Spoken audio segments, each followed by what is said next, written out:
क्या हाल चाल है बच्चों?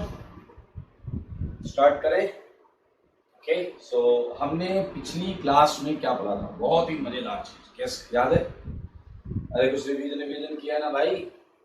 Tollens, Phalen, Benedict, sips, HgCl2, Hg2Cl2 और बनाई थी एक महा इंपॉर्टेंट टेबल, बहुत इंपॉर्टेंट टेबल बनाई थी। आई होप आपको याद हो। उस टेबल में हमने कुछ 9, 10, 11 पॉइंट्स लिखे थे और लास्ट में 2 और रिएक्शंस हमने बताई थी टॉलेंस रिलेटेड। एक उसमें थी आपकी फिनाइल हाइड्रोक्सिलेमीन PHNHOH की और दूसरी थी टार्टरिक एसिड।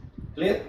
वहीं से आगे बढ़ेंगे और इंपॉर्टेंट सेगमेंट, महा इंपॉर्टेंट सेगमेंट आ जाएगा, उसे लेते हुए हम आगे बढ़ेंगे और ऑक्सीडेशन ऑफ कीटोन आज हम खत्म करेंगे। नेम रिएक्शन आज चालू होता है। ठीक है, लेट्स स्टार्ट। आइए चालू कर लेते हैं भाई, चले।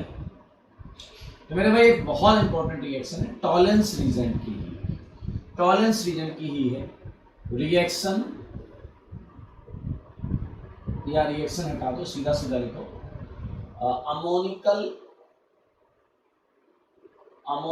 AgNO3, ammoniacal AgNO3 silver nitrate, ammoniacal AgNO3 silver nitrate. मेरे भाई बहुत इंपॉर्टेंट, एक्सट्रीम इंपॉर्टेंट, मतलब इसकी इंपॉर्टेंस की एक्सटेंट को आप गेस भी नहीं कर सकते, बहुत ज्यादा इंपॉर्टेंट। अब आप कहोगे तो पढ़ा लिया आपने, अब क्या पढ़ा रहे? Ammoniacal AgNO3 actually terminal alkyne से भी रिएक्शन करता है और ये बहुत इंटरेस्टिंग चीज है। ये देखिए क्या है, मैं यहाँ पर बताना चाहता हूं आपको। Ammoniacal silver nitrate AgNO3, clear? ध्यान से सुनिए, gives white precipitate with terminal alkynes, with terminal alkynes। यहां सिल्वर मिरर नहीं बनता, ये कोई रिडक्शन ऑक्सीडेशन रिएक्शन नहीं है, ये थोड़ा सा लाइन से हट कर।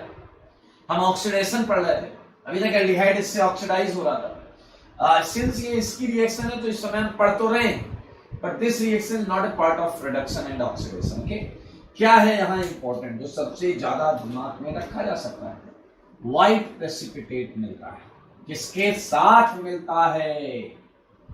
Terminal alkyne. अब आप बोले सर अपने को नहीं मालूम कि टर्मिनल एल्काइन क्या होती है, विद टर्मिनल एल्काइंस। अब आपको अगर ये नहीं पता कि टर्मिनल एल्काइन क्या होती है, मैं बता देता हूं आपको, उसमें क्या टेंशन है भाई साहब, सारे लोग। मेरे भाई ये मैंने आपके सामने एक एल्काइन दी है, आप सारे लोग जानते हो ये सबसे छोटा एल्काइन, सबसे छोटा एल्काइन, नाम है एथाइन। और चलो थोड़ा बढ़ा लेते हैं, RC ट्रिपल बॉन्ड CH, और बढ़ा लेते हैं RC triple bond CR'। Now look eight, ध्यान से, यहां ट्रिपल बॉन्ड कार्बन पर एक H है, एक इधर H है, यहां एक तरफ H और यहां किसी भी तरफ H है। तो मेरे भाई जब भी sp हाइब्रिडाइज्ड कार्बन एक ट्रिपल बॉन्ड कार्बन पर हाइड्रोजन होगा तो हम उसे बोलेंगे टर्मिनल एल्काइन। क्या बोलेंगे उसे? क्या बोलेंगे उसे बताइए जरा। ये जो दोनों हैं, ये है आपकी टर्मिनल एल्काइन। और आप देखिए जब ट्रिपल बॉन्ड कार्बन पर H नहीं होगा तो ये होगा आपका नॉन टर्मिनल एल्काइन। ध्यान से देखो, मैं बोल रहा हूं जब ट्रिपल बॉन्ड कार्बन पर H होगा तो वो होगा आपका टर्मिनल एल्काइन, और जब H नहीं होगा ट्रिपल बॉन्ड का, चाहे एक H हो चाहे 2 H हो, एक H हो या 2 H हो, टर्मिनल मतलब ट्रिपल बॉन्ड किनारे पर पड़ा हुआ। क्लियर? तो मेरे भाई इसमें हम क्या करेंगे, रीजेंट ऐड कर देंगे, ammoniacal AgNO3। So easy actually. चलिए देखिए, ये ऐड करते हैं तो AgNO3 आ गया और अमोनिकल है मेरे भाई, तो हमने ये लिया एक्वस अमोनिया, एक्वस अमोनिया ये लिया। अब आप जरा ध्यान से देखिए मेरे भाई, NH4 किसे लेकर भागने के फिराक में? NO3 को। मेरे भाई 2 टर्मिनल H इसलिए 2 मोल लगते हैं। अब पूरी कहानी आपको एक झटके में समझ में आ जाएगी, देखिएगा जरा। 2 NH4 2 NO3 को लेकर भाग गया, तो इजी, ट्वाइस NH4 NO3। अब 2 OH, इन 2 H को उड़ा ले जाएगा तो क्या मिलेगा? 2 जल। अब आपके पास बचा क्या है? ये ट्रिपल बॉन्ड सेगमेंट है, ये C पर माइनस, ये C पर माइनस और 2 Ag प्लस, 2 Ag प्लस। ये देखो मेरे भाई, एक तरीके से आप देख सकते हैं यहां पर H की जगह सिल्वर आ गया, H की जगह सिल्वर आ गया और इसे हम बोलते हैं डाई सिल्वर एसिटाइड। क्या बोलते हैं इसे? इसी को नाम देते हैं हम डाई सिल्वर एसिटाइड।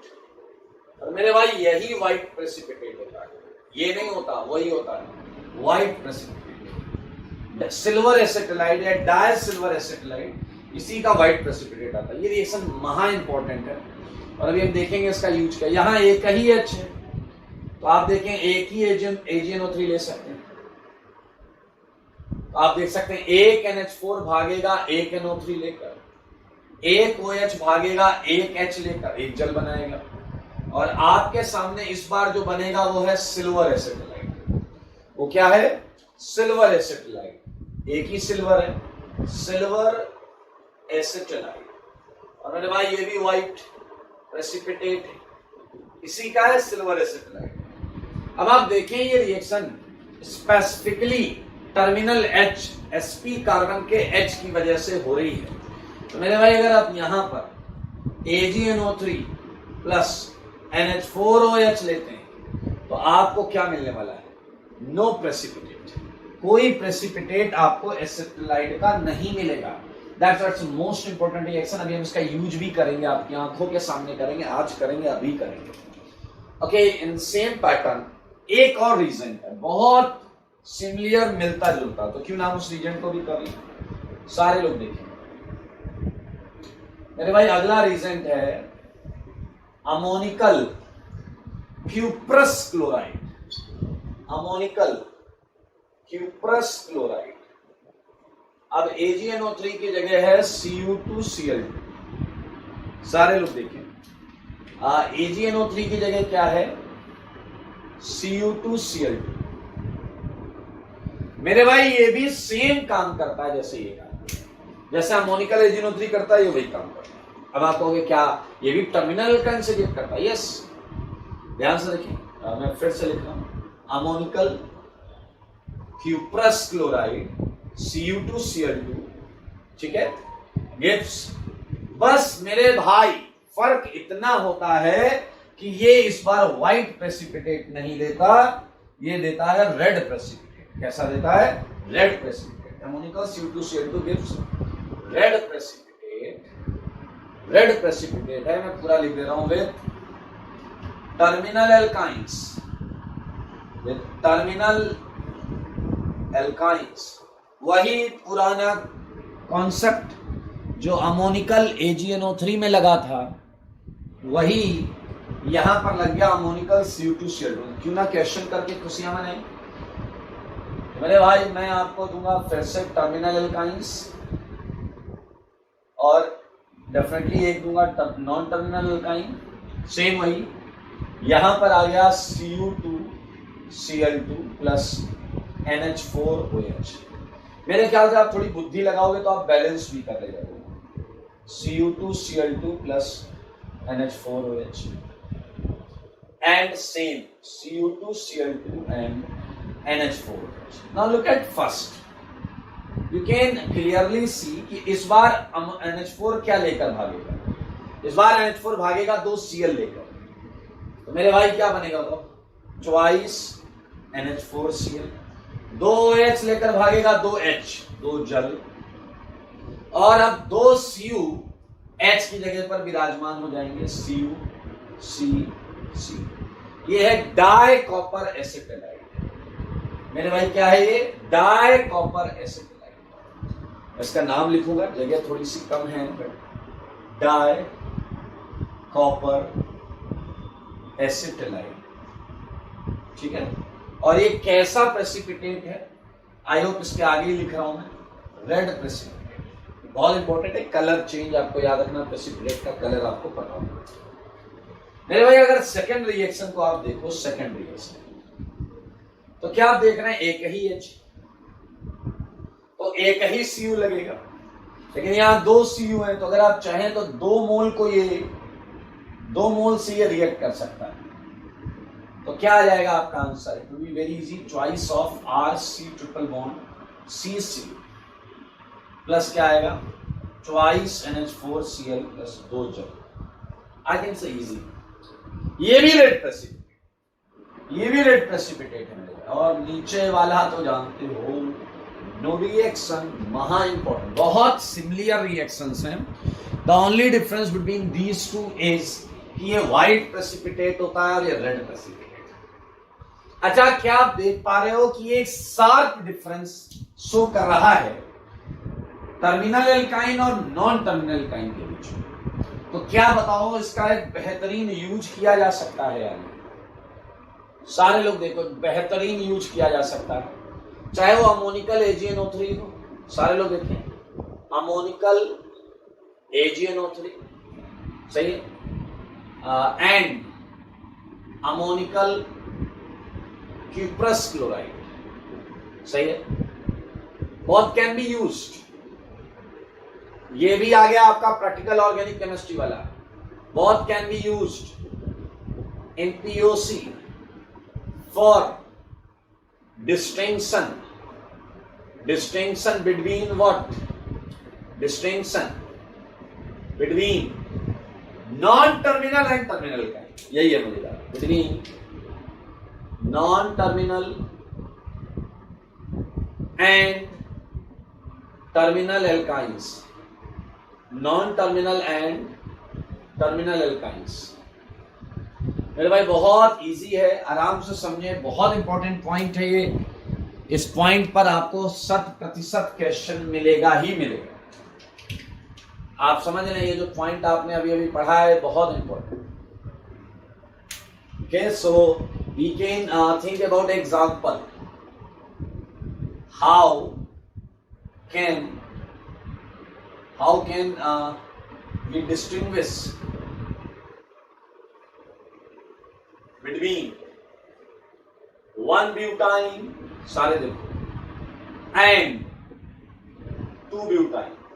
मेरे भाई आप बहुत क्लियरली इसके ऑप्शंस पर भी जा सकते हैं। एक क्वेश्चन है, how can be distinguish between 1-butyne and 2-butyne। 1-butyne होगा टर्मिनल एंड 2-butyne होगा नॉन टर्मिनल। सो अगर आप देखें तो मैं इसके ऑप्शंस देना चाहता हूं। एक है आपका ammoniacal AgNO3 plus NH4OH, A option clear. B option दे रहा हूं मैं आपको ब्रोमीन वाटर, सी ऑप्शन दे रहा हूं आपको मैं Cu2Cl2 plus NH4OH, D option में दे रहा हूं आपको, इट्स लाइक इजी है यार, कुछ आ नहीं रहा दिमाग में, बहुत A एंड C। क्या आप देख पा रहे हैं, आपका ब्रोमीन वाटर ब्यूट 1 आयन से भी अपना कलर डिक्लराइज करेगा, रेडिश ब्राउन कलर, हमने पढ़ा था bromine water test, unsaturation test, और 2-butyne से भी करेगा, तो that's not the correct choice. ये वाला इसके साथ व्हाइट प्रेसिपिटेट बनाएगा, इसके साथ नहीं बनाएगा, पता चल जाएगा अपने को डिफरेंस। सेम ये रेड बनाएगा, इसके साथ नहीं बनाएगा। तो दिस इज महा इंपॉर्टेंट रिएक्शन। तो ये 2 रिएक्शन आपके दिलो दिमाग पे छाई होनी चाहिए, दिलो दिमाग पर छाई होनी चाहिए, दोनों रिएक्शंस को ध्यान से देखना। अब मैं इसे आगे चलूंगा और यहीं इसी के साथ आप ये समझ लें कि एल्डिहाइड का ऑक्सीडेशन हमने अच्छी तरीके से, पूरी तरीके से खत्म कर लिया है। हमारा ऑक्सीडेशन का लास्ट सेगमेंट आया है और वो है ऑक्सीडेशन ऑफ कीटोन। तो आप इसे देख लें, इसे मैं हटा रहा हूं और हम हेडिंग डालेंगे ऑक्सीडेशन ऑफ कीटोन। हालांकि हमें पता है that it's not easy to oxidise ketone, but हम देखेंगे, कुछ निकाल के लाएंगे कुछ रीजेंट्स जो अच्छा प्रोडक्टिव होते हैं कीटोन्स के लिए, इवन ऑन नॉर्मल कंडीशंस। हटा रहा हूं, ठीक है।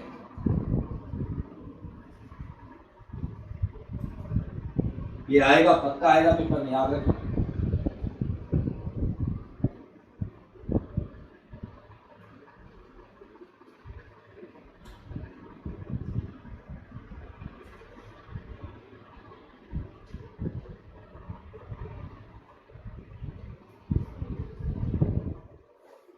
ओके, अब हम बढ़ेंगे आगे, ठीक है। और जैसा कि मैंने आपको बोला, हम स्टार्ट करने जा रहे हैं oxidation of ketone. Oxidation of ketone, not very easy to oxidise, but कुछ तो होगा जो ऑक्सीडाइज करता होगा, ठीक है। तो बेसिकली हम 3 से 4 रिएक्शन पढ़ेंगे, ठीक है। कुछ उसमें ड्रास्टिक कंडीशन रिएक्शंस भी होंगी और कुछ क्या होंगी, नॉर्मल कंडीशन रिएक्शंस भी होंगी। चलिए, एक बहुत पॉपुलर ऑक्सीडेशन ये है आपका फर्स्ट वाला, इसमें लिख रहा हूं bye selenium oxide bye SiO2, ठीक है। SiO2, अच्छा एक बात आपके दिमाग में है, अगर कीटोन इससे ऑक्सीडाइज हो सकता है तो एल्डिहाइड भी पक्का ऑक्सीडाइज, आप समझें, अगर इससे कीटोन ऑक्सीडाइज हो सकता है तो एल्डिहाइड भी पक्का ऑक्सीडाइज होगा। अब आप कहोगे तो एल्डिहाइड ऑक्सीडेशन में क्यों नहीं बताया? अरे वहां याद है, वहां वही ऑक्सीडेशन पढ़े गए हैं जो कीटोन नहीं देता। तो there is a sharp difference between both headings by SiO2, clear. So SiO2 बड़ा ड्रास्टिकली बिहेव करता है, इसलिए हम इसके प्रोडक्ट का पैटर्न समझेंगे, पैटर्न किस टाइप के ये प्रोडक्ट्स देगा। चलिए आइए, तो मेरे भाई समझे, एक ऑक्सीडाइजेस, सारे लोग देखेंगे, एक्टिव पोजीशन, मैं थोड़ा और क्लियर कर रहा हूं, अल्फा पोजीशन, पोजीशन हटा दो, एक्टिव बोले तो अल्फा पोजीशन ऑफ कार्बोनाइल। सारे लोग देखिए, ये क्या करता है, ये कार्बोनाइल की अल्फा पोजीशन को ऑक्सीडाइज करता है इनटू अनदर कार्बोनाइल, कार्बोनाइल के बगल वाली पोजीशन को नए कार्बोनाइल में ऑक्सीडाइज करता है। मजेदार। तो इसकी एक झलक हो जानी चाहिए, इसकी एक झलक होनी चाहिए मेरे भाई। ये देखो, अब अगर आप थोड़ा सा बुद्धि लगाएंगे, दैट्स अ कॉमन सेंस कि कम से कम 2H चाहिए होंगे, क्योंकि अगर 2H नहीं होंगे so you can not have a carbonyl over there, वहां C डबल बॉन्ड नहीं आएगा। तो आप सब देख सकते हैं, अगर कार्बोनाइल के पास अल्फा कार्बन है और उस पर कम से कम 2H है, देखिए 2 से ज्यादा चलेंगे, तो मेरे भाई ये उससे क्या करता है, ऑक्सीडाइज करता है कार्बोनाइल के अल्फा पोजीशन को इनटू अनदर कार्बोनाइल, उसकी अल्फा पोजीशन पर भी कार्बोनाइल क्रिएट करता है। So you can say it's alpha beta, you can say it's 1,2 diketo, 1,2 diketo, clear, you can write it 1,2 diketo, इसमें ऑक्सीडाइज करता है, ठीक है। एक ये पर्टिकुलर एक फंक्शन है, ये एक और काम करता है। हम कार्बोनाइल कीटोन का ऑक्सीडेशन पढ़ रहे हैं, दैट्स फाइन, लेकिन हम साथ में SiO2 का एक और फंक्शन है, उसे भी पढ़ेंगे। एंड it also oxidizes,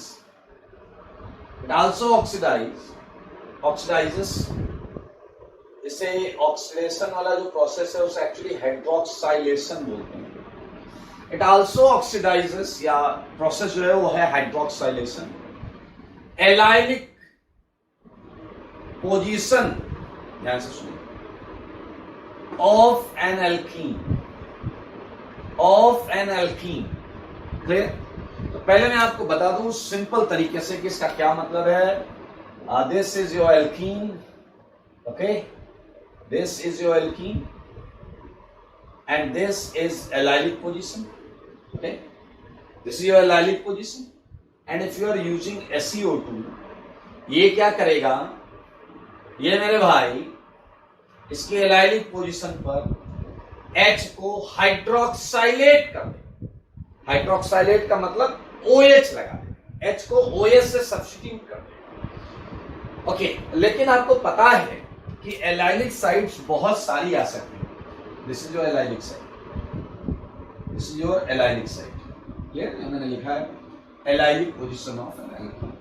ये दो ऑक्सीडेशंस SiO2 में और भी करता है, मल्टीपल फंक्शनल रीजन है ये, बट मेरे भाई IIT के पॉइंट ऑफ व्यू से देखें तो हमें बस इसके दो इस फंक्शंस को समझना है, देखना है, सीखना है। मैं आपको कुछ सेलेक्टिविटी के बारे में कुछ पॉइंट्स हैं वो बताना चाहता हूं।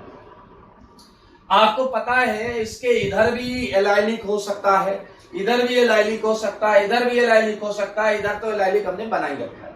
तो इसमें अलग अलग टाइप के एलाइलिक पोजीशंस आ सकते हैं, अलग अलग टाइप से एलाइलिक पोजीशंस आ सकते हैं। सो तब हम क्या करेंगे जब हर जगह एलाइलिक पोजीशन होगी डिफरेंट डिफरेंट, तो मेरे भाई मेजर प्रोडक्ट फॉर्मेशन में एक खास टाइप की सेलेक्टिविटी को प्रेफर किया जाता है, वो मैं आपको बताने जा रहा हूं। यहां पर मैं लिखूं in case of more than one allylic positions, ठीक है। हाइड्रोक्साइलेशन, नीचे वाले के लिए बता रहा हूं, हाइड्रोक्साइलेशन में इधर आ जाता हूं, ठीक है। हाइड्रोक्साइलेशन क्या करता है? हाइड्रोक्साइलेशन फॉलोइंग सीक्वेंस। अगर आपके पास एल्कीन के पास ज्यादा एलाइलिक पोजीशंस है तो उनमें से कौन से एलाइलिक पर हम OH लगाएंगे, वो इस सीक्वेंस को फॉलो करके हम देख पाएंगे, सीख पाएंगे और सही आंसर पा पाएंगे। क्लियर? आई फर्स्ट पॉइंट मेरे भाई, इस पॉइंट को सुनेंगे एक बार में समझ में आ जाएगा, बहुत आसान। क्लियर? सारे लोग देखो, prefer allylic site of most substituted end of alkene। मेरे भाई जिसे समझ में नहीं आया उसे मैं समझा देता हूं एक बार में याद है। ये कह रहा है पहले तो वो एलाइलिक साइट प्रेफर करो जो मोस्ट सब्स्टिट्यूटेड एंड पर लगा है एक एल्कीन के। मैं बताता हूं क्या मतलब है इसका। For example, if you are having an alkene like this, okay, let me put carbon over there, CH3, it's a CH, it's a CH2, it's a CH3, okay? So you can easily find that this is allylic position, okay? This is allylic position and this is allylic position. But now you can easily observe that this carbon is di-substituted with carbon। हम carbon chain से देखते हैं, carbon substituent से देखते हैं, substitution, one substitution and two substitution। So this side is di-substituted, okay, di-substituted side, ये di-substituted side है। And look at this is mono-substituted side। So what this point suggests कि भैया मोस्ट सब्स्टिट्यूटेड एंड का allylic लेना है। तो अब आपको समझ में आ गया कि आप कौन सा एलाइलिक सेलेक्ट करने जा रहे हो, लेफ्ट वाला क्योंकि मोस्ट सब्स्टिट्यूटेड साइट है। ओके, नाउ हमारी प्रॉब्लम कुछ हद तक सॉल्व हुई, हमें पता चल गया हमें लेफ्ट में आना है for major product. Clear? But there is always a possibility to have different allylic on top and bottom side। ऐसा हो सकता है कि आप मोस्ट सब्स्टिट्यूटेड साइड पर आ तो गए, लेकिन अप एंड डाउन जो एलाइलिक साइड्स है वो भी डिफरेंट है। So for second and last point, okay, ध्यान से देखेंगे। If allylic site, if different allylic sites are present at most substituted end, वही बोल रहा हूं मैं, at most substituted end, clear, at most substituted end of alkene, then following sequence for selection of allylic site,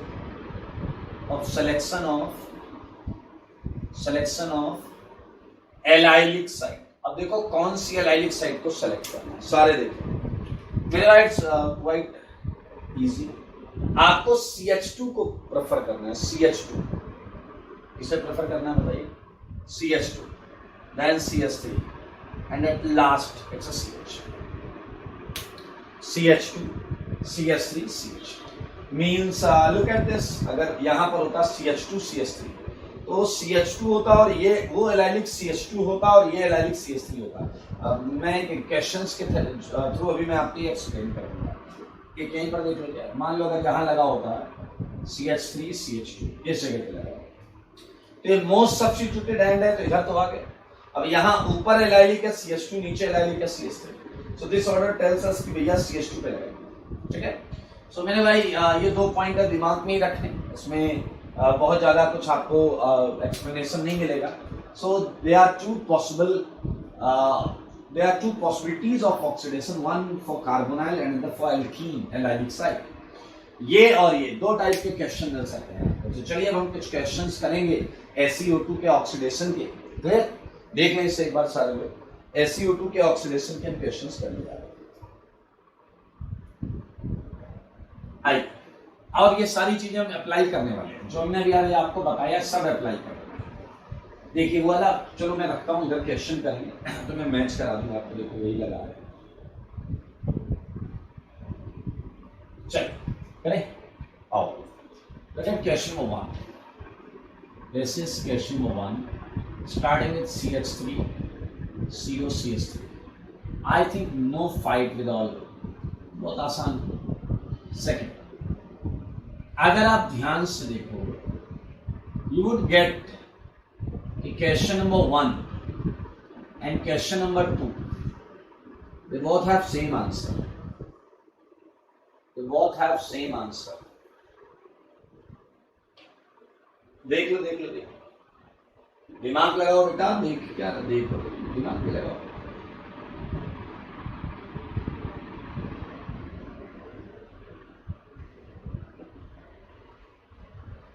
okay, so I think easy. पहले वाले में क्या करना है, अल्फा साइड, अच्छा एक बार में एक ही अल्फा निपटाना, एक बार में एक ही अल्फा निपटाना, ऐसा नहीं लग गए एक साथ सारे अल्फा को निपटा दिया। You can select any of the alpha, that's no issue with that. Alpha alpha alpha alpha, यहां से डबल बॉन्ड हुआ है उसका अल्फा, यहां दो अल्फा है। Now select most appropriate alpha and put a double bond over there. Clear? So I think both are identical. So what will be your answer? I think this is the answer. Okay? Same answer. इसका alpha ये एक ही alpha है। Think about this. We have two alpha, CH3 and CH2. Now you can use this formula that CH2. ये formula use कर सकते हैं, ठीक है? तो CH2 जो है ये ऑक्सीडाइज है, आसान है यार। एंड आपको ये क्वेश्चन याद है, बहुत मजेदार क्वेश्चन है, याद आया कुछ? This question, this compound is mainly exist in its इनॉल form. I think आपको कुछ याद होगा। This compound exist mainly in its इनॉल form, that's tautomerism part. SeO2 कर लोगे आप, बहुत आसान। ये तो हमने किया कीटोन का oxidation. Now moving for hydroxylation. Okay, so look at question number 7. Question number 7. So most substituted and ये तो याद ही होगा आपको। मैंने आपको दिया है question, look at this. I think it's an easy question. Again it's an easy question. हाँ, अब सेलेक्टिविटी पर हम आ रहे हैं, धीरे धीरे सेलेक्टिविटी पर आ रहे हैं। SeO2, SeO2, SeO2. Now look at this. Okay, 11th. Okay, so आइए एक एक करते हैं, ये आगे बढ़ते हैं। मेरे ख्याल से यहाँ कोई फाइट ही नहीं। अगर हमारे पास एक ही एलाइलिक है या आइडेंटिकल एलाइलिक है, तब तो मुझे नहीं लगता आपको कोई भी इश्यू आएगा। You would get answer very easy. मिल जाएगा या नहीं? Both allylic is same. Look at this. यहां पर भी मोनो सब्स्टिट्यूशन, एक सब्स्टिट्यूशन, यहां पर भी मोनो सब्स्टिट्यूशन है, एक सब्स्टिट्यूशन। तो मेरे भाई पहला पॉइंट तो हट गया, हाई मतलब ज्यादा सब्स्टिट्यूशन तो ही नहीं, बराबर सब्स्टिट्यूशन, मोनो मोनो, एक मिथाइल लगा एक इथाइल लगा। नाउ दिस पॉइंट CH2 और CH3 में सेलेक्ट कर लो, this is your CH3, this is your CH2, so this is preferred over CH3। यहां OH लग जाएगा, कर लेंगे आप, इजी है, इजी है भाई, इजी है। This is OH. Now look at this. It's easy again. Okay, ये है मोस्ट सब्स्टिट्यूटेड, तो यहाँ OH लगा लेना, ठीक है, ऊपर नीचे, ठीक है, कहीं भी लगा लेना। Look at this, अभी भी वही कहानी है, ये मोस्ट सब्स्टिट्यूटेड एंड है। मेरे भाई याद रखना, ये पहले मत लगा देना, ये सेकंड पॉइंट है। पहला पॉइंट मोस्ट सब्स्टिट्यूटेड एंड को ही सेलेक्ट करना है, क्लियर? तो यहाँ दो है, यहाँ एक है, अब दो में से इन दोनों में कंपैरिजन है, तो हम कहीं भी लगा दें, ठीक है। नाउ उसी तरीके से मैं और क्वेश्चन देता हूं आपको जो मैंने बताया था आपको। Look at this, most substituted and क्या है, लेफ्ट वाला है ना, लेफ्ट वाला, एंड क्लियरली उसमें मुझे अब सेलेक्ट करना पड़ेगा क्योंकि ये CH2 है, CH3 है। बताइए कहां जाएगा, ऊपर CH2 सेलेक्ट होता है, हमें पता है, we just select CH2, okay, आसान।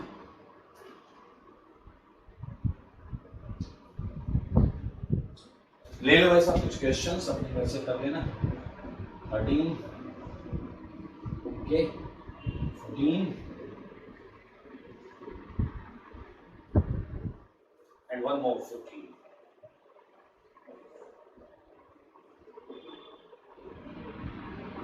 एंड इसी के साथ we just finish SiO2, selenium dioxide. ध्यान से देखो, इसे हम हटाएंगे, अगला टॉपिक स्टार्ट करेंगे। SeO2 जो बीच में नहीं हुए वो आपको घर से करने, ठीक है। सिलेनियम डाइऑक्साइड एक बार आईडी में पूछा गया है, पहला वाला क्वेश्चन।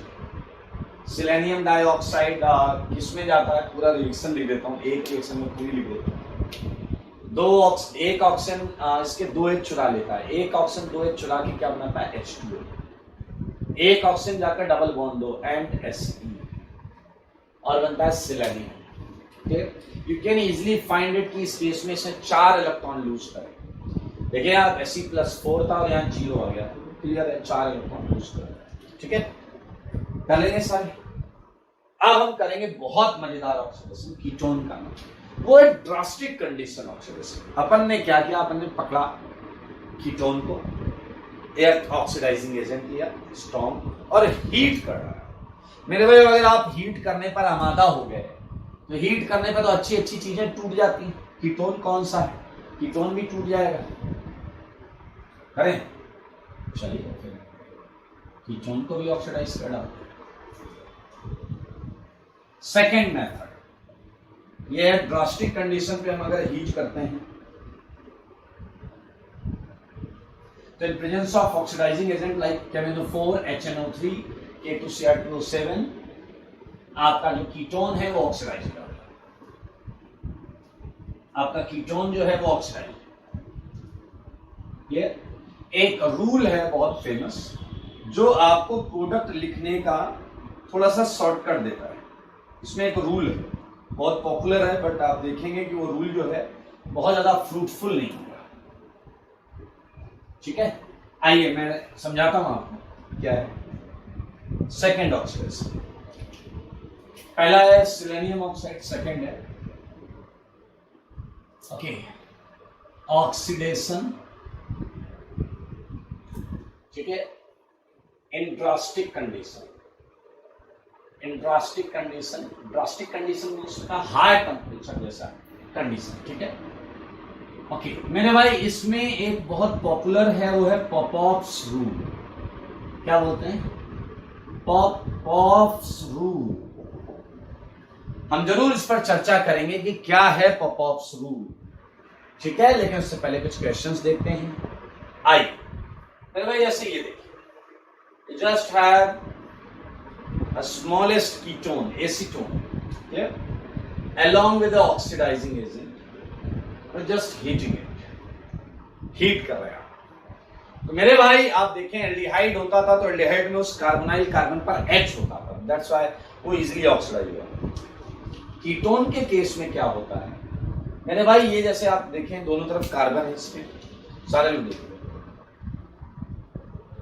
दोनों तरफ कार्बन, और हम हीट करते हैं तो इसकी कार्बन कार्बन बॉन्ड टूटती है, इसकी कार्बन कार्बन बॉन्ड टूटती है मेरे भाई। अब अगर ये बॉन्ड टूटी, आपने इतना हीट किया है तो मेरे भाई ये एक कार्बन वाला जो पोर्शन है, एक कार्बन वाला पोर्शन है, ये CO2 में ऑक्सीडाइज होगा, कार्बन डाइऑक्साइड, ये CO2 में ऑक्सीडाइज होगा। आप देखें सारे एक कार्बन वाला पोर्शन, और दो कार्बन का है तो ये एसिड में जाएगा, ये डबल बॉन्ड हो पहले से, ये डबल बॉन्ड हो पहले से, उस पर OH और आ जाएगा। तो ये है इसका आंसर। आपको ये आसान लगा है, लेकिन जैसे मैं थोड़ा और आगे चलूंगा तो क्वेश्चन नंबर 2 मैंने लिया ब्यूटेनोन, ब्यूटेनोन सारे लोग देखिए। Now we are again heating it, ठीक है, कि किस टेम्परेचर पे हीट कर रहे हैं। ये टेम्परेचर इसके लिए अलग हो सकता है। ये 400 अगर इसे लग रहा है कि 350 पर ही हो रहा है तो 350 या 300 जो भी होगा, ये डेल्टा मीन्स ये नहीं है कि हर जगह सेम टेम्परेचर है, एज पर रिक्वायरमेंट हम हीट कर रहे हैं। ऐसा नहीं है कि हम 40 डिग्री सेंटीग्रेड हीट कर रहे हैं, कुछ हो ही नहीं रहा भाई, वो टेम्परेचर जिसपे केमिकल चेंज दिखाई दे सकता है। अब आप देखिए यहां इश्यू क्रिएट होगा, मिलेगा इश्यू, वो ये है एक बार कोई बोलेगा कि सर रेड लेवल से चलो, एक बार कोई बोलेगा रेड लेवल से चलो, ये वाली बॉन्ड तोड़ो। मेरे भाई अगर आप रेड लेवल से चलेंगे तो सच बताओ लेफ्ट वाला भी एसिड आएगा। देखो ये दो कार्बन, एक दो एसिड, और राइट में भी दो कार्बन, राइट वाले का भी एसिड आएगा। ये समझने वाली बात।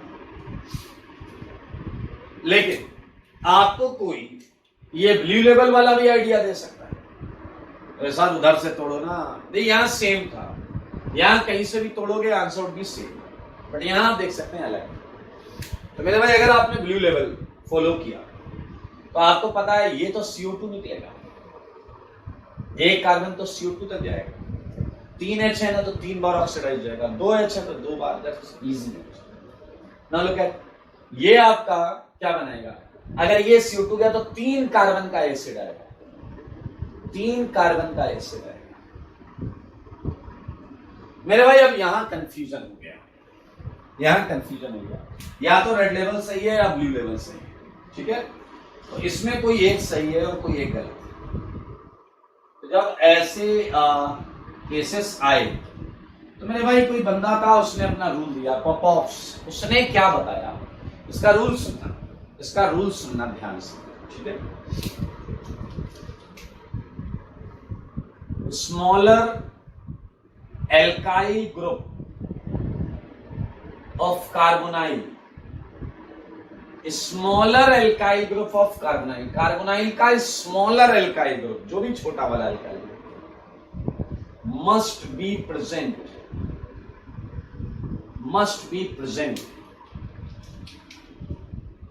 with C double bond O, must be present with C double bond O in product।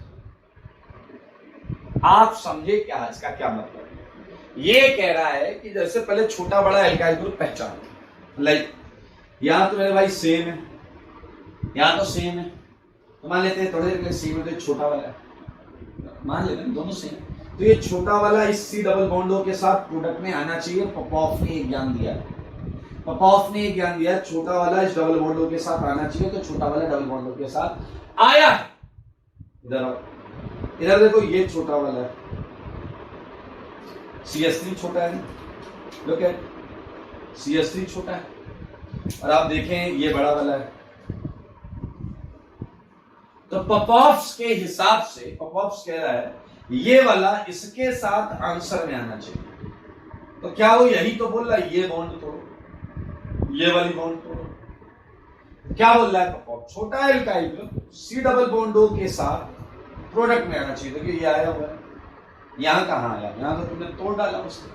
तो मेरे भाई ये है पॉपॉफ्स रूल, और अगर हम पॉपॉफ्स की बात माने तो मेरे भाई red level final and blue level गलत, ये गलत। ये पॉप्स का रूल समझ में आया होगा आपको। मजेदार चीज ये है कि आप इस रूल को लगाएं और देखें कुछ क्वेश्चंस में अभी रायता फैलेगा, अभी रायता फैलेगा। देखो मैंने ये दिया आपको ऑक्सीडाइजिंग एजेंट, ये जो मैं लिख रहा हूं it's not mode of oxygen. यहाँ कोई भी रीजेंट हो सकता है, KNO4 हो सकता है, HNO3 और K2CH4 हो सकता है। ओके, फोर्थ, सारे लोग सुनिएगा। फिफ्थ, सिक्स, ये मैंने आपको कुछ क्वेश्चन दिए। अब मेरे भाई अगर आप पॉप्स के ज्ञान को लेकर आगे चले तो पॉप्स यहां भी काम करेगा। वो कह रहा है छोटा वाला इसके साथ आंसर में आना चाहिए, मतलब ये वाला तोड़ दो। अब अगर मैं ये वाला तोड़ रहा हूं तो लेफ्ट में आप देख रहे हो मुझे 2 कार्बन का एसिड मिलेगा और राइट में आपने देखा क्या, मुझे 2 का कीटोन मिलेगा। ये कार्बन पर एक ही H है, तो एक उस H की वजह से ऑक्सीडेशन होगा और एक ये जो टूटने से वैलेंसी फ्री हुई उसकी वजह से, दैट्स व्हाई ये कीटोन आ जाएगा, but it is not going to be into acid. Okay, now look at, ये पॉप्स का रूल फॉलो हुआ है, छोटा वाला इसके साथ आया। मेरे भाई यहां देखिए, यहां भी आप सोचिए कि पॉप्स के हिसाब से इसे इसके साथ होना चाहिए, मतलब 2 कार्बन का एसिड आना चाहिए, बट यहां पॉप्स फैल जाता है, बॉन्ड ये वाला टूटता है और आपको मिलता है ऐसा एसिड। अब आपको कर लो बात, अभी अभी तो पॉप्स बताया और अभी अभी पॉप्स ने रायता फैलाया। बिल्कुल सही बात, बिल्कुल सही बात। देखते हैं जहां तक लग रहा है, लगने देते हैं, फिर देखेंगे क्या गड़बड़ है। मेरे भाई फिफ्थ में पॉप्स दौड़ दौड़ कर लगेगा, कोई दिक्कत नहीं। कोई भी बॉन्ड तोड़, कोई भी बॉन्ड अगर आप तोड़ेंगे तो मेरे ख्याल से आपको दोनों तरफ एसिड मिलेगा, and this is a very well known acid, adipic acid. I think आपको नाम मालूम होगा, एडिपिक एसिड। ठीक है, यहाँ पॉप्स फेल होने का लॉजिक नहीं था, दोनों तरफ बिल्कुल सेम। लुक एट 6, एज पर पॉप्स ये छोटा ग्रुप होगा, यहां देखो सब्स्टिट्यूशन, तो ये इसके साथ आना चाहिए, मतलब हमें ये बॉन्ड तोड़नी है, हमें ये बॉन्ड तोड़नी है।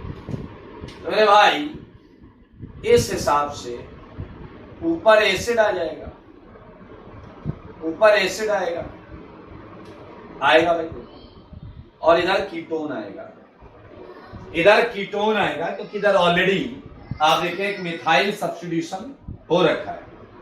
अब आप कहोगे सर तो क्या करें, इसमें पॉप्स गड़बड़ मान ले, बाकी जगह तो पॉप्स लग गया। मेरे भाई पॉप्स से भी बेहतर मेथड है, पॉप्स से भी बेहतर मेथड है, समझना और आपको मजा आएगा। मेरे भाई अगर आपको पता हो, मैं इसकी थोड़ी सी मैकेनिज्म का आइडिया दूंगा। आइडिया क्या आपको पता है कार्बोनाइल्स जो होते हैं वो इलेक्ट्रोफाइल्स होते हैं? डू यू नो कि कार्बोनाइल्स इलेक्ट्रोफाइल्स होते हैं? इलेक्ट्रोफाइल्स। और बताओ कौन जल्दी ऑक्सीडाइज होता है, इलेक्ट्रोफाइल या न्यूक्लियोफाइल? कौन जल्दी ऑक्सीडाइज होता है, मतलब कौन जल्दी इलेक्ट्रॉन छोड़ता है? इलेक्ट्रोफाइल जल्दी इलेक्ट्रॉन छोड़ेगा या न्यूक्लियोफाइल जल्दी इलेक्ट्रॉन छोड़ेगा? अब आप कहोगे इलेक्ट्रोफाइल तो लेता है, इलेक्ट्रोफाइल कहां छोड़ेगा? बस वही प्रॉब्लम, इसीलिए हमें यहाँ पर बहुत ज्यादा दिक्कत मशक्कत करनी पड़ रही है। बट हमारे पास एक रास्ता है, ध्यान से देखो। कार्बोनाइल में टॉटोमेरिज्म की एक मैकेनिज्म, एक प्रोसेस होता है टॉटोमेरिज्म। आप देखें इनॉल, एंड आपको पता होगा इनॉल जो है वो न्यूक्लियोफाइल होता है, because there is a alkene which is electron dense and additional electrons are supplied by OH or supplying, so it's a nucleophile and all we know ये बहुत जल्दी ऑक्सीडाइज हो सकता है। मेरे भाई आपको याद है, now you can treat it like hot KMnO4। hot KMnO4 आपको याद होगा, you are heating it along with oxidation। मैंने आपको हॉट KMnO4 का आंसर बोला था ऑक्सीडेटिव ओजोनोलिसिस से रिजेंबल करता है। Now just ozonolize this double bond, oxidative ozonolysis। I think it's a very easy and logical concept। एक कार्बन टर्मिनल वाला CO2 में जाएगा और ये एसिड मिलेगा। तो हमें प्रयास क्या करना है? हमें प्रयास ये करना है कि ये पॉपऑप्स तो ठीक है, किताबों में लिखा हुआ है, लेकिन हम क्यों ना कॉन्सेप्ट भी समझ लें। मेरे भाई समझो, मोस्ट स्टेबल इनॉल बनाओ, मोस्ट स्टेबल इनॉल, सही है, and then use either you can write hot caminophore or oxidative releases, then used hot caminophore process। मेरे ख्याल से ये फंडा तुम्हारा कहीं गलत नहीं है, क्योंकि ये लॉजिक से कनेक्ट हो रहा है। मोस्ट स्टेबल इनॉल बनाओ और यूज करो हॉट कैमिनोफोर। चले करके देखिए। इसका तो यही बनेगा। थिंक अबाउट सेकेंड को थोड़ा सा लॉजिकली रिलेट करते हैं। यह है ब्यूटेनोन। क्या आपको पता है ब्यूटेनोन का मोस्ट स्टेबल इनॉल राइट से ही बनेगा? वाई? क्योंकि राइट में अल्फा एच एल्कीन के ज्यादा आ जाएंगे, 3 और 3 6 अल्फा एच है, फिर ज्यादा स्टेबल होगा। Most stable enol and then use hot KMnO4. मेरे भाई थर्ड में भी मोस्ट स्टेबल इनॉल यही बनेगा, फोर्थ में तो इनॉल बनेगा ही, इधर तो बन ही नहीं सकता। You don't have any H for tautomerism. इस साइड पर है तो इधर ही इनॉल बनेगा, तो इधर ही छूटेगा। इसमें कहीं भी बना लो, इसमें मोस्ट स्टेबल इधर ही बनेगा कि अल्फा एच ज्यादा है। So I think it's very very clear to you. This is Popoff's high temperature। Okay बच्चों, तो 2 ऑक्सीडेशन हम पढ़ चुके हैं, SiO2 एंड Popoff's। क्लियर? तो आज हम करेंगे थर्ड ऑक्सीडेशन जो है कीटोन का, वो देखते हैं। सारे लोग थर्ड ऑक्सीडेशन, मजेदार ऑक्सीडेशन है। ये है आपका बेयर्स विलेजर ऑक्सीडेशन। पीछे वाला खुश हो गया, कह रहा सर ये तो गांव वाला ऑक्सीडेशन, विलेजर ऑक्सीडेशन है। बिल्कुल सही है भाई, ठीक है। ये विलेजर ऑक्सीडेशन, और ये बहुत इंपॉर्टेंट है क्योंकि ये कीटोन को बहुत ज्यादा ड्रास्टिक कंडीशन नहीं यूज करता और ऑक्सीडाइज करता है। क्या होता है इस ऑक्सीडेशन में, इसे समझते हैं। इट ऑक्सीडाइजेस, समझना, इट ऑक्सीडाइजेस कीटोन। ये देखिए, ये जो कीटोन है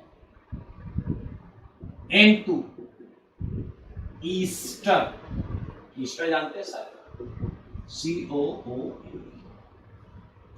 कीटोन को ईस्टर, ये रिएक्टेंट, ये प्रोडक्ट, सही है। अब क्या यूज करते हैं, ये यूज कर चुके हो आप, जो यूज करने जा रहे हैं आप पहले यूज कर चुके हो।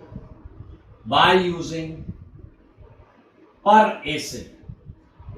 पर एसिड मैं आपको याद दिला दूं, आपने यूज किया था पेरिसिलिन reaction, glycolisation of alkene, anti phenomena आया था, अगर आपको याद है। 2 बातें आप साफ साफ देख सकते हैं। पहला कि सर वो तो आसान है, मैंने कहा कैसे? कह रहा कीटोन के आजू बाजू कहीं ऑक्सीजन फंसा दो, आंसर आ गया। कीटोन के आजू बाजू कहीं ऑक्सीजन फंसा दो, आंसर आ गया। सही है, बिल्कुल सही ऑब्जर्वेशन।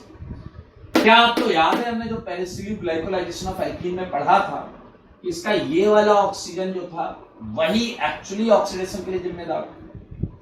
और ये आप रिएक्शन मैकेनिज्म में देख पाएंगे कि ये वाला जो ऑक्सीजन है दरअसल वही ईस्टर फॉर्मेशन में वहां पर जाता है।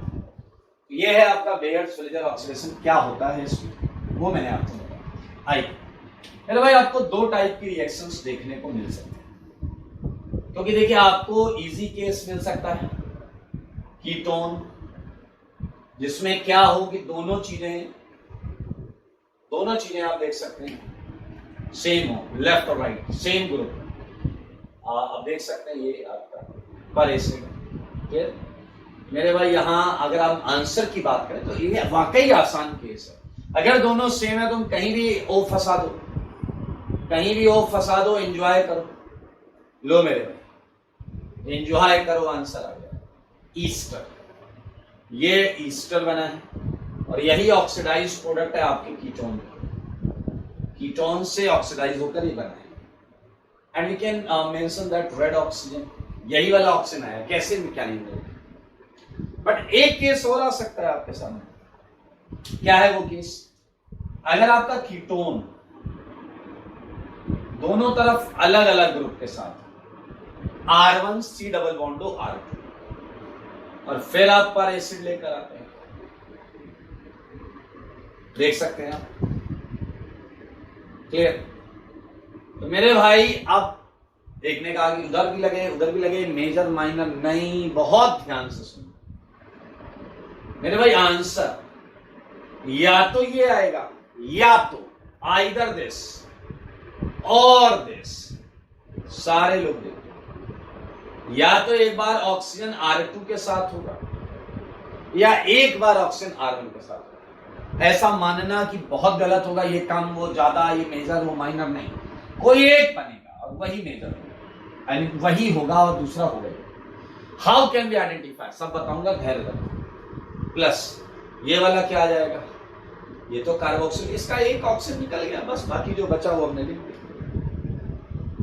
इन दोनों में से कोई एक आंसर है, बिल्कुल इस पर बात करेंगे, इसकी मैकेनिज्म से करेंगे बात। मेरे भाई अगर आप थोड़ी सी बुद्धि लगाएं तो इसकी मैकेनिज्म के बारे में आप काफी कुछ आइडिया ले सकते हैं। कैसे ले सकते हैं आइडिया? सोचो जरा, कोई भी रिएक्शन देख लो, ए या बी, R1 R2 आपका कार्बन से जुड़ा हुआ है, क्वेश्चन में कार्बन से जुड़ा हुआ है, लेकिन आंसर में कोई एक ऑक्सीजन से जुड़ा हुआ है। जो पहले कार्बन से जुड़ा था, चाहे R1 देख रहे हो R1 देख लो, R2 देख रहे हो R2 देख लो, जो पहले कार्बन से जुड़ा था वो अब ऑक्सीजन से जुड़ा है। देखिए क्या से क्या हो गया देखते देखते, सही बात है यार। क्या से क्या हो गया देखते देखते का मतलब कार्बन से जुड़ा था अब ऑक्सीजन से जुड़ा है। तो क्या आप ये परसेप्ट कर सकते हैं कि क्या हुआ?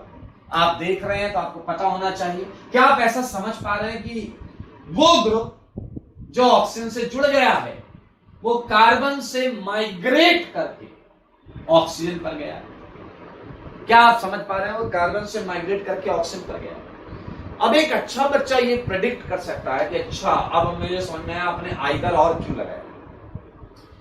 R1 R2 जब अलग होंगे तो इन दोनों में से किसी एक की माइग्रेटरी टेंडेंसी ज्यादा होगी, और जिसकी माइग्रेटरी टेंडेंसी ज्यादा होगी वो रिएक्शन के दौरान कार्बन से माइग्रेट होकर ऑक्सीजन पर आया होगा। ये हम बिल्कुल प्रेडिक्ट कर सकते हैं। मैकेनिज्म में देखते हैं, बाकी चीजें आओ बच्चों को। मैं यही वाला ले रहा हूं, R1C डबल बॉन्ड R2। ध्यान से देखिए इसमें अब हम क्या अटैक कराएंगे? पर एसिड अटैक करें। पर एसिड ये आया मेरे भाई, ये C डबल बॉन्ड, ये R। आपको पता है ये ऑक्सीजन अटैक करेगा। अरे वही यार, ये इलेक्ट्रोफाइल, ये न्यूक्लियोफाइल, वो एक्सेप्ट करेगा, ये देगा। आइए अब देखिए जरा क्या होगा। R1 O पर minus, R2 OOC double bond R dash. बहुत अच्छा है, ध्यान से देखिए मेरे भाई। यहां O पर प्लस आया होगा और सर्टेनली ये O अपना प्लस हटाने के लिए H को भगाएगा, और अगर ये H को भगाएगा तो अब ऑक्सीजन न्यूट्रल हो जाएगा। R1C double bond, sorry R1 R2, it's oxygen, it's a double bond, it's R. Now think properly। एक बहुत कॉमन सेंस की चीज मैं पूछूंगा भी और बताऊंगा भी आपको, वो ये है कि बताओ पेरोक्साइड लिंकेज स्टेबल होता है या अनस्टेबल? सारे लोग बताओ, पेरोक्साइड लिंकेज स्टेबल होता है या अनस्टेबल? ये है पेरोक्साइड लिंकेज, ऑक्सीजन ऑक्सीजन। मेरे भाई ये अनस्टेबल, क्योंकि लोन पे रिपल्सन की वजह से बॉन्ड बहुत वीक है। तो अगर किसी कंपाउंड में ये मौजूद रहता है तो मेरे भाई वो कंपाउंड अनस्टेबल होता है। तो उस कंपाउंड के अंदर टेंडेंसी होती है कि ये बॉन्ड जल्दी से टूट जाए, ठीक है। और अगर किसी टाइप का असिस्टेंस मिले तो ये हो जाता है। मेरे भाई आइए इस क्वेश्चन में भी देखें पेरोक्साइड लिंकेज।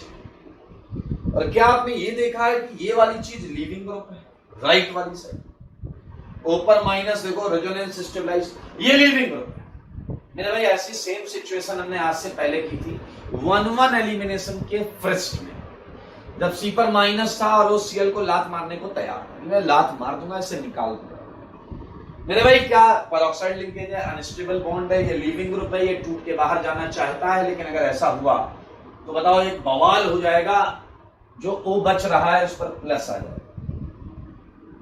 कोई बच्चे कह रहे हैं बहुत बढ़िया है, बहुत बढ़िया है। मैंने कहा क्या हुआ? उसने कहा देखो इस O पर माइनस था, आपने बनाया नहीं, -5 माइनस कह रहा है यार O पर प्लस आएगा, ऐसे बॉन्ड बना देना। क्या बकवास है भाई, तुम पेरोक्साइड लिंकेज तोड़ के नया पेरोक्साइड बनाओगे, वो भी 3 की रिंग का। बहुत रिडिकुलस चीज होगी ये, हम ये नहीं कर पाएंगे। तो मेरे भाई क्या होगा, याद करो 1-1 एलिमिनेशन में हमने क्या किया।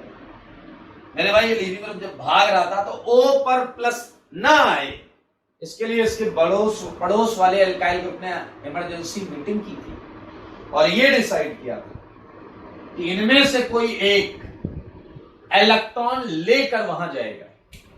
मेरे भाई अब आई बात, जिसकी माइग्रेटिव टेंडेंसी ज्यादा होगी वो जाएगा। मेरे भाई ये R2 मान लेते हैं माइग्रेटिव टेंडेंसी ज्यादा है, चला गया और ये निकल गया। अब जरा ध्यान से देखो क्या बनेगा। R2 माइनस गया, बताओ C पर प्लस आया होगा और O पर माइनस और C पर प्लस, क्या डबल बॉन्ड बनेगी या नहीं बनेगी?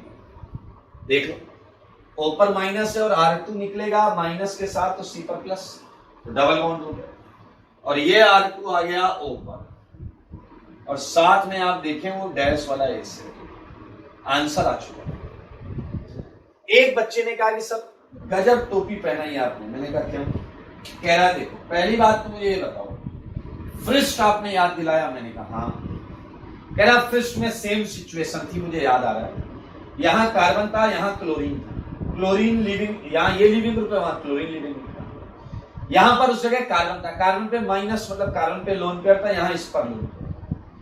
फिर उसने कहा, आपने बोला था उस C ने Cl को भगाया, बाजू से कोई माइग्रेट होकर आया था। मैंने कहा, फिर उसने कहा लेकिन वहां आपने बताया था एंटी ग्रुप माइग्रेट करेगा, यहां आपने चर्चा भी नहीं की एंटी ग्रुप की। मेरे भाई आपको अब तक सब समझ में आ जाना चाहिए था, हमने E2 बहुत सारी चीजें पढ़ ली।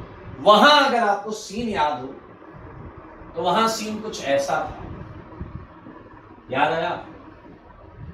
वहां बीच में डबल बॉन्ड था।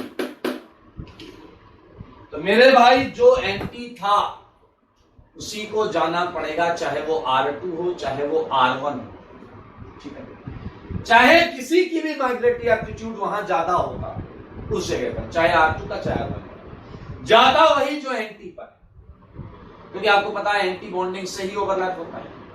लेकिन यहां डबल बॉन्ड नहीं है, यहां इस कार्बन पर डबल बॉन्ड नहीं है, तो जिसका माइग्रेटरी एप्टीट्यूड ज्यादा होगा वो इस सिंगल बॉन्ड के अलोंग घूमकर एंटी पर आएगा, माइग्रेट हो जाएगा।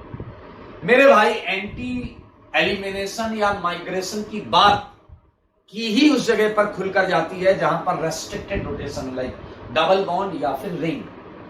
If free rotation is there then it's understood कि होगा एंटी माइग्रेशन ही, लेकिन वो सिंगल बॉन्ड के अलोंग घूमकर एंटी पर जाएगा, माइग्रेट करेगा। तो इसलिए हमने यहां उस बात पे इतनी तवज्जो नहीं दी।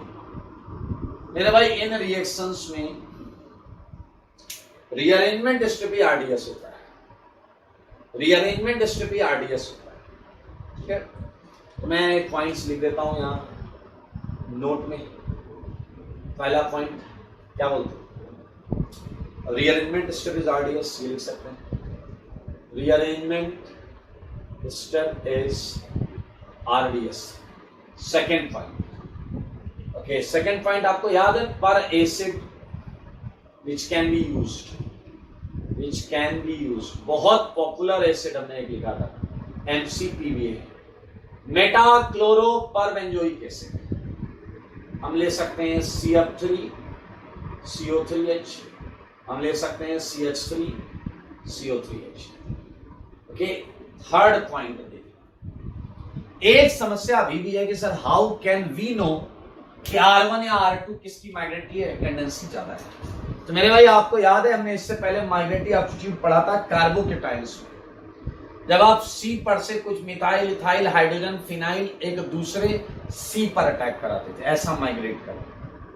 यहां पर ऐसा ही ग्रुप कार्बन से उठकर ऑक्सीजन पर जा रहा है, कार्बन से उठकर ऑक्सीजन पर जा रहा है, तो इसका भी एक माइग्रेटरी एप्टीट्यूड ऑर्डर होगा that may similar and slightly different with original migratory aptitude order जो हमने केटाइन में पढ़ा था।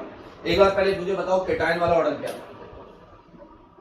माइग्रेटरी एप्टीट्यूड ऑर्डर क्या याद है आपको? क्या पढ़ा था? H सबसे आगे था, फिर AR था, फिर 3 डिग्री, 2 डिग्री, 1 डिग्री, CS3। ये हमने केटाइन के लिए carbocation.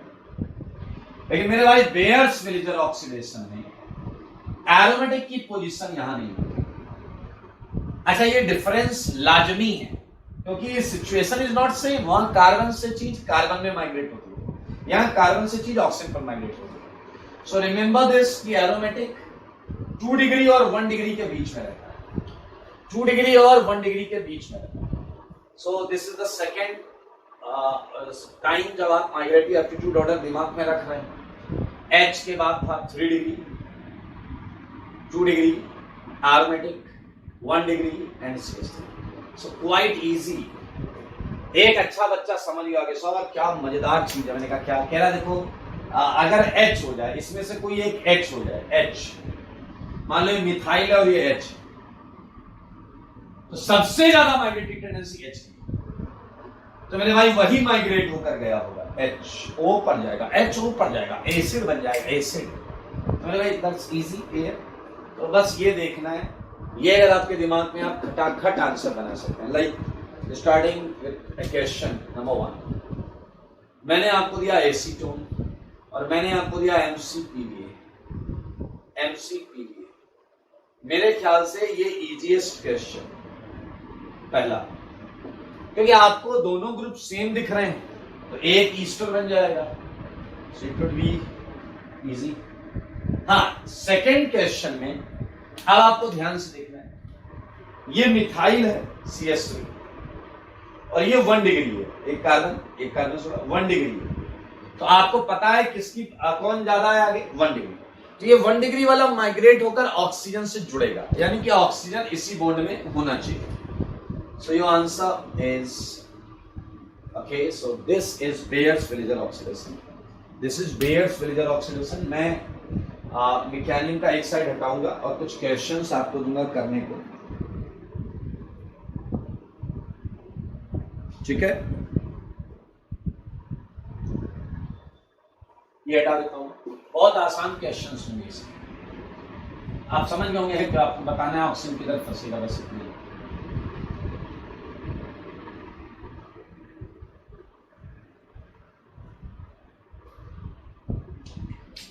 Okay, look at third question. Fourth, fifth, phenyl लगा देते हैं, phenyl aromatic. 6th, phenyl. 7th, phenyl. 8th,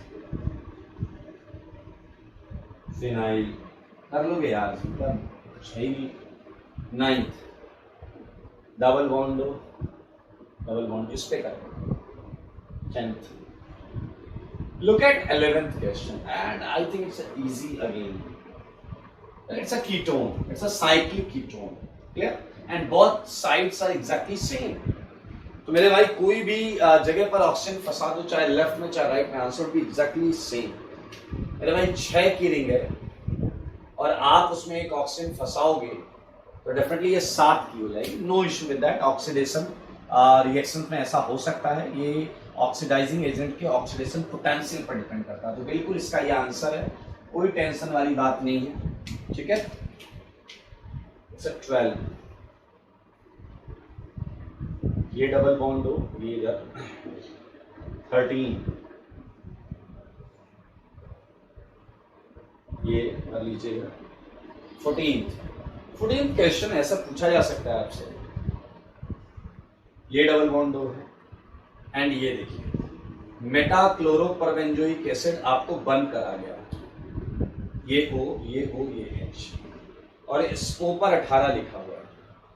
I think आपको पता है O18 आपको उधर सेट करना है। O18 ये वही ऑक्सीजन है जो ऑक्सीडेशन के लिए जिम्मेदार होता है।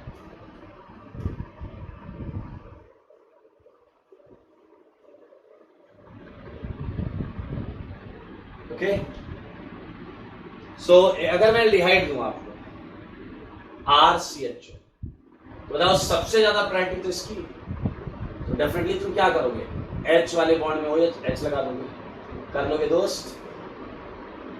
This is Baeyer filter oxidation. Hence इसी के साथ we just finished complete oxidation. अब जो अगला सेगमेंट है वो है नेम्ड रिएक्शन। हालांकि नेम्ड रिएक्शन की जो पहली रिएक्शन हम पढ़ेंगे उसमें भी कीटोन और एल्डिहाइड ऑक्सीडाइज होंगे, तो you can say that topic is in between of oxidation and named reaction, that's kind of bridge. Okay जिसका एक सिरा आप ऑक्सीडेशन में भी काउंट कर सकते हैं और एक नेम्ड रिएक्शन में। So we would start named reaction by that oxidation reaction in next class. तब तक के लिए क्या करना है पता है आपको, स्वस्थ रहना है, मस्त रहना है, पढ़ाई में व्यस्त रहना है। ठीक है भाई, आज